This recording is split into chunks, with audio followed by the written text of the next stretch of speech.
Og også lige starte med igen og sige tak. Skal vi ikke lige give dem en ekstra hånd, ikke?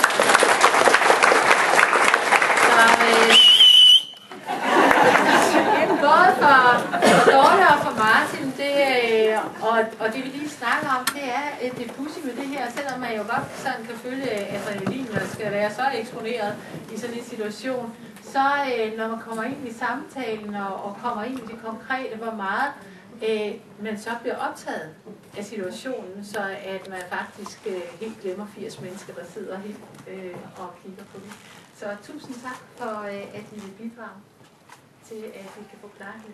Jeg vil gerne lige bede om at få nogle, simpelthen, hvad har I bidt mærke i? Hvor var det, at sparringsmodellen virkede rigtig godt? Ja.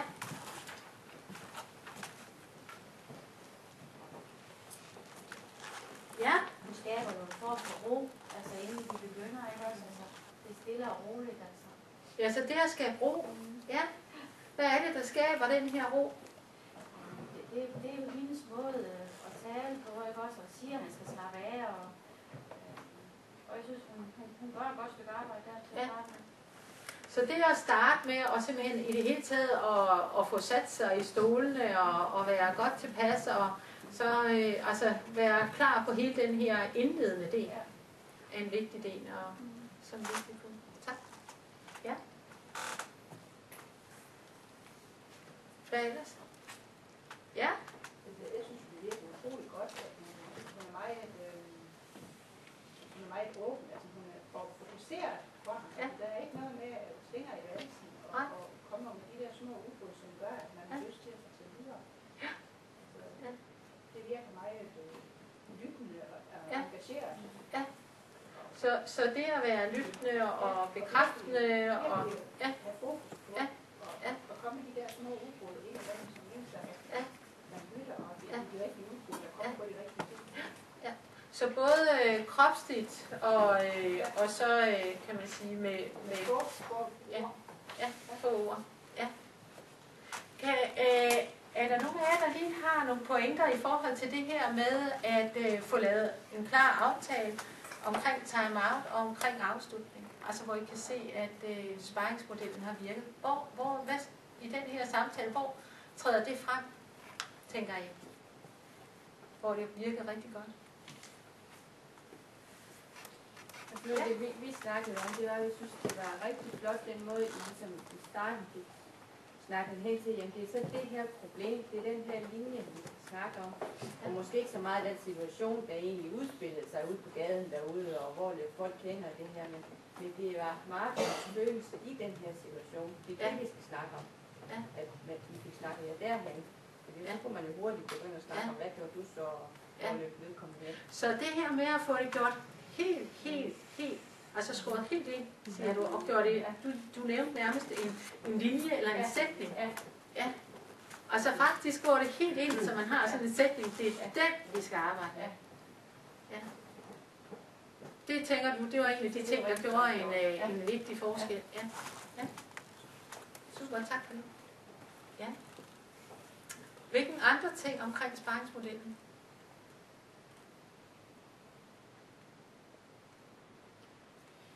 Jeg tænker, at Dorte spurgte ind til, at jeg fornemmer, at vi ikke har brug for at tage den her sang op.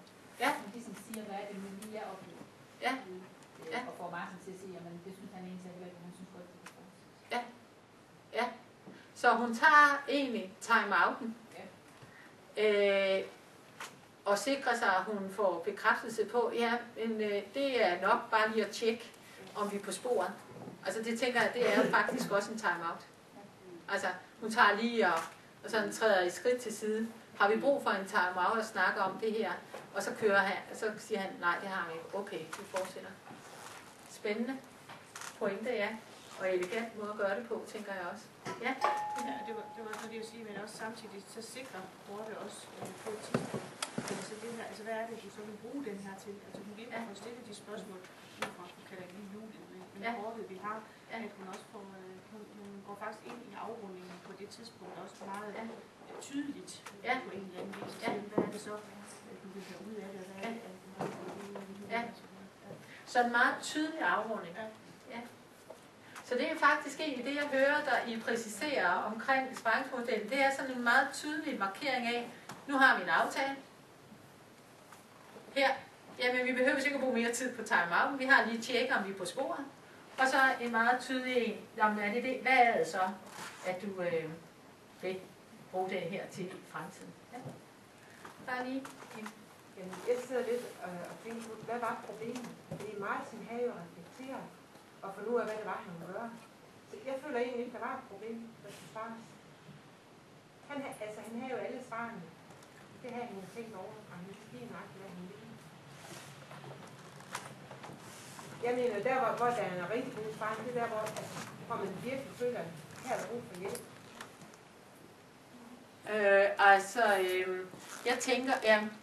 Jeg tænker udebart, at jeg ved ikke, hvad der er hjælpsomt og hvad der ikke er hjælpsomt, men jeg tænker, det er et eksempel på, hvordan at spørgsmål kan hjælpe en til at blive klar om en situation. Altså, det er min oplevelse, kan man sige. Altså, ja. Jamen, det er sådan med den samme. Jeg synes overhovedet heller ikke. Jeg kunne slet ikke se sparringen i det. Altså, jeg kunne ikke se grunden til at spare i den situation, fordi jeg synes ikke, at han egentlig har et problem, som tynger ham, udover at han egentlig bare sidder og siger, jamen, jeg løste det sådan, og det hjalp mig, at jeg havde det her ting tilbage. For det er så åbenbart nogle andre sparinger, der måske ligger før det her, det ved jeg ikke, skal forestille. Men jeg kunne heller ikke rigtig se det. Overhovedet ikke. Hvad er det, I spørger om? Altså, jeg har svært ved helt at finde ud af, hvad det er, I spørger ind til lige nu, når vi er i gang med at snakke om det. Prøv lige at sige. Jeg kan se, hvor behovet for sparringen er, fordi jeg mener, at Martin har brugt sparringen til at kunne bekræfte, at det, han har gjort, det er rigtigt. Han får da troen på sig selv, det er igen der. Det er da det, jeg ser. Ja. Altså, Martin får jo, at han skal tro på sig selv igen, at det er godt, det han laver. Det er det, jeg ser. Jeg kan se rigtig mange markeringer, så vi bliver lige en hel lige en lille øjeblik her, fordi jeg synes, det er en interessant drøftelse. En interessant drøftelse, og jeg tænker måske, at vi, altså, det er derfor, jeg lige prøver at sige, nu står vi lige her et øjeblik, fordi jeg kan ikke helt finde ud af, hvad det er, vi er i gang med at snakke om, nemlig. Så vi bliver lige, til vi har fundet ud af det. Og derfor må jeg lige sige til jer, I må have tålmodighed i andre her. Fordi det altså er det vi er inde i her med, at nogle gange, så når der handler om sparring, så er der nogle sparringssamtaler, hvor at man ikke umiddelbart selv lige har fantasi til at se, hvad det var, der var det er betydningsfuldt. Ikke? Altså hvad der egentlig er problemet. Hvis ikke man selv kan se, hvad der er problemet, og man er ude i hampen over, at man ikke kan finde ud af løsningsmodellen. Der mener jeg, at sparringen den er nødvendig. Jamen, nu snakker du nemlig om, hvad der er vigtigt for dig. Altså, det er det, jeg hører. Hvad der er, altså det jeg hører, det er egentlig, at hvornår er det du særlig, at sparring vil være særlig betydningsfuld for dig? For mig gjorde vi så have et problem, jeg bare slet ikke kunne løse selv. Det var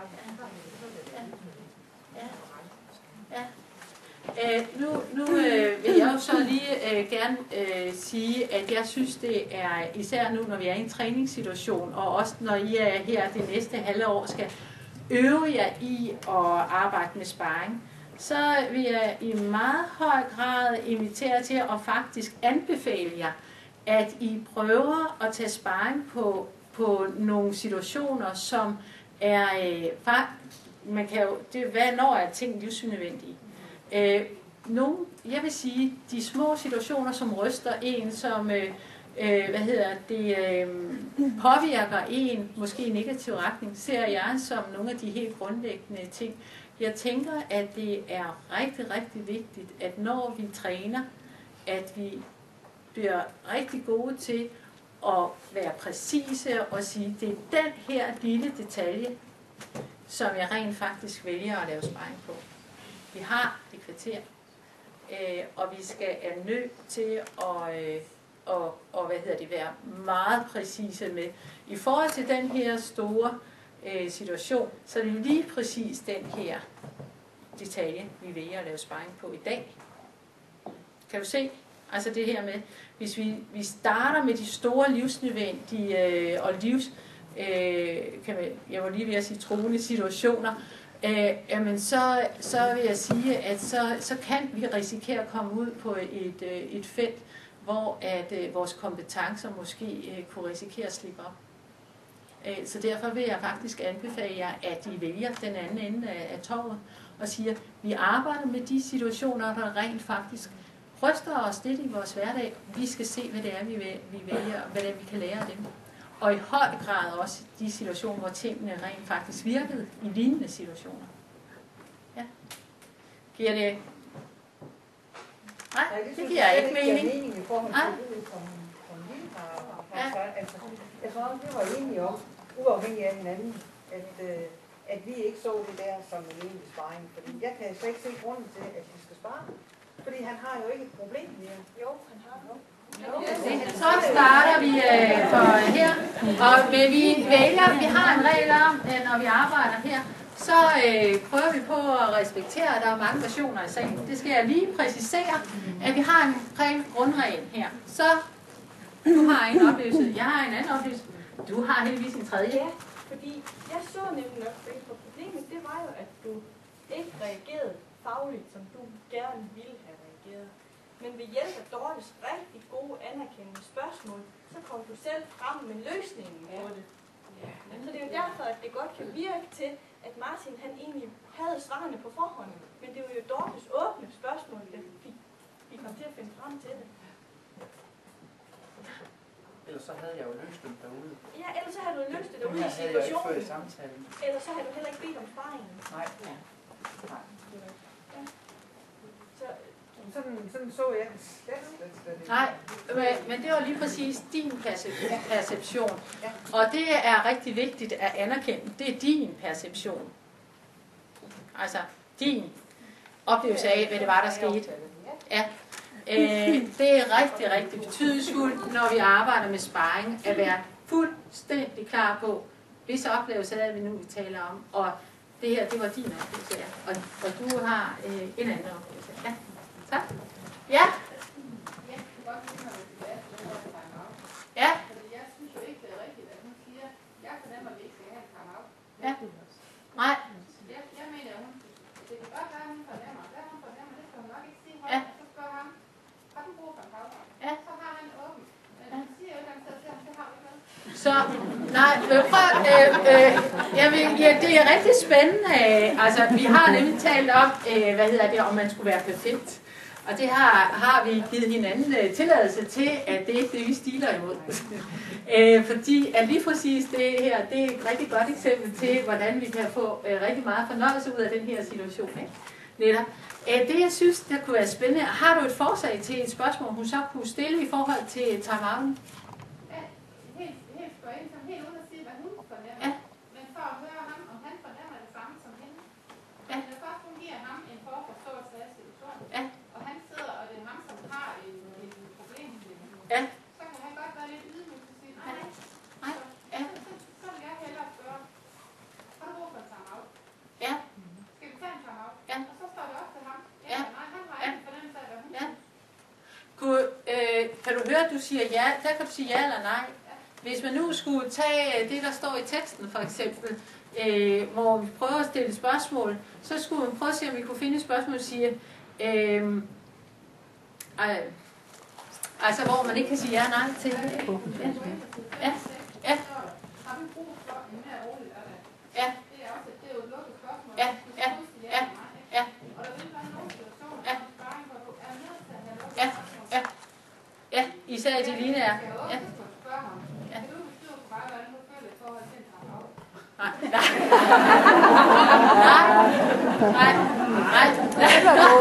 Det var ellers god. Det vil du blive husket fra.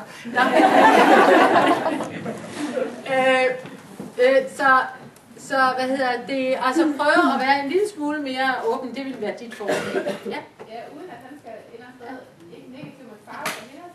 Ja. Altså, rummet kan stadigvæk være frit for, at han kan vælge det, fordi det er ham, der sidder med problemet.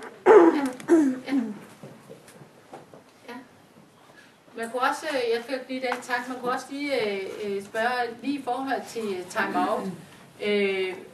Så vil jeg lige høre i forhold til det, vi arbejder med, altså at snakke om det her, at vi oplever du, at vi er på sporet. Ikke? Altså, det er egentlig lidt det samme spørgsmål. Lige høre, er vi på sporet? Men i stedet, det er godt, tak. Er det dig? Fordi nu nedlagde jeg jo talerlisten før. Ja, vi prøver her. Ja. Jamen det er bare, jeg har sådan en anden opfattelse af, det er, at jeg så bare føler, at Dorte, hun har helt styr på den her sparring. Ja. Ja. At hun føler, hvor Martin er henne. Det er det, jeg oplever ved det. Ja. Ja. Ja. Altså ordveksling, den kunne vandles, det er så det, men altså jeg føler, det er mere, fordi hun har styr på det her, ikke også, og Martin er kommet med det. Jamen, det tænker jeg egentlig også, jeg hører lidt, at der blev sagt, nu, det var mere sådan et, hvis vi nu skulle over i det sublime, ikke? Det ekstraordinære, så var det en udviklingsmulighed, og lige tage den det et skridt højere. Ikke? Altså, en sidste her, hvis vi lige tager, er der nogle særlige spørgsmål, I lader mærke til? Altså, hvilke særlige spørgsmål? Hvorfor nogle spørgsmål bed I lige mærke i, der var særlig gode? Ja? Jeg synes godt, at hun er kanon til at bruge de ord, som Martin selv har brugt. Ja. Som meget understøttende. Altså, hun er ikke nok med, at hun måde, hun siger det på, men hun bruger faktisk også et stemmeleje rigtig meget til at underbygge de følelser, som opstår i samtalen. Så jeg repeterer lige i hensyn til lyden. Så det her med at bruge ordene, som Martin han siger i løbet af samtalen, og bekræfte dem og understøtte dem. Og så faktisk har du også det at netop bruge stemmelejet, tonen. Og jeg synes, at jeg er så enig med de to dage, jeg synes heller ikke, det er dybdegående. Så det du godt kunne tænke dig, hvad var det? Det var at grave mere ind. Altså, ja, du har brug for mange flere KU-spørgsmål. Hvorhen? I forhold til, altså nu har de jo ligesom fået taget den sætning op, som han gerne kan spare. Ja. Men det handler jo også om at komme ind i, jamen, hvad er det for nogle følelser, jeg står med, og hvad er det, der gør, at jeg kommer ud af det? Det synes jeg overhovedet ikke. Men prøv at flyve i, hvad det var, du vil foreslå, i frem for hvad du synes. Hvad er det, du vil foreslå en anden gang? Så vil jeg foreslå, at der bliver at spørge til, hvordan oplever du? Altså, hvordan har du det? Ja. Da du står der i situationen. Ja. Afhængig af det spørgsmål, grave videre ind i den. Ja. Altså, jeg mangler, at vi graver guld. Så du har brug for, at der bliver sat flere spørgsmål ind i forhold til selve situationen, altså i selve aftaledelen måske? Nej. Det er der, hvor man går ind og ser på, hvordan var situationen. Ja. Jeg synes, du har taget nogen mere på aftaler, men jeg synes ikke, at der bliver gravet dybt nok. Nej, du har brug for, at der bliver gravet dybt nok ned. Ja, længere dybt. Ja, godt, super. Ja. Så andre virkningsfulde spørgsmål? Ja. Det sidste der, hvor hun får Martin til at sige, at jeg er egentlig god nok, som jeg er. Ja. Det synes jeg, det er rigtig, rigtig godt. Ja. Det er bare svært. Ja. At få den følelse, at man er egentlig god nok i andres øjne. Ja.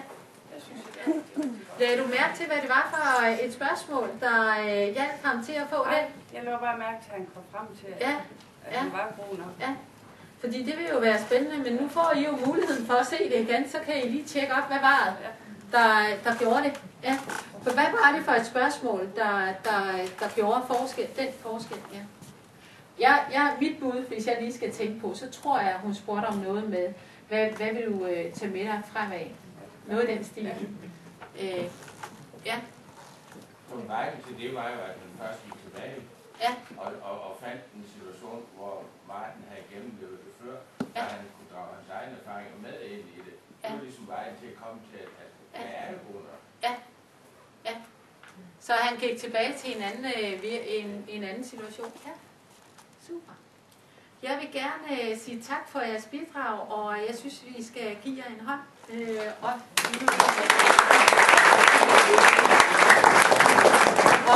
Og tak til dig også, fordi at du vil bidrage til